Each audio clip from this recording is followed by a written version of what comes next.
నుంచి ఈ చెరువు గట్టునే ఉన్నాను, ఈ చెరువు గట్టునే పుట్టాను. ఈ ఊళ్ళో రైతులందరూ నా కిందనే కూర్చొని ఎన్నో కబుర్లు చెప్పుకునేవారు. ఎవరికి వారు మాట్లాడుకునే మాటలు ఎంత వినకుడు అనుకున్నా అవి ఆఖరికి నా చెవిలోనే పడుతూ ఉండేవి. ఆ మాటలు నేను నా మనసులోనే దాచుకుంటాను, కానీ ఎట్టి పరిస్థితిలోనూ మరెవ్వరికీ చెప్పేవాడిని కాదు.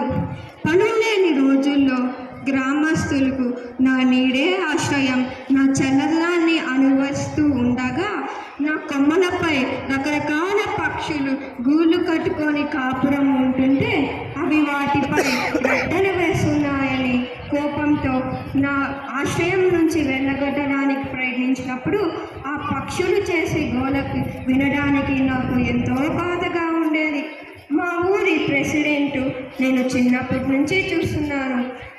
నా చెట్ల వేరుల వల్ల ఈ చెరువుకి సమస్య వస్తుందని నన్ను కొట్టివేసి పంచాయతీకి వేలం వేస్తే డబ్బులు వస్తాయని నిర్ణయించుకున్నారు. మర్నాడే మొడ్రంగులు వచ్చి నన్ను సమూలంగా నరికేశారు. కేవలం నా ఊడలు కొమ్మలు మాత్రమే వదిలిపెట్టారు.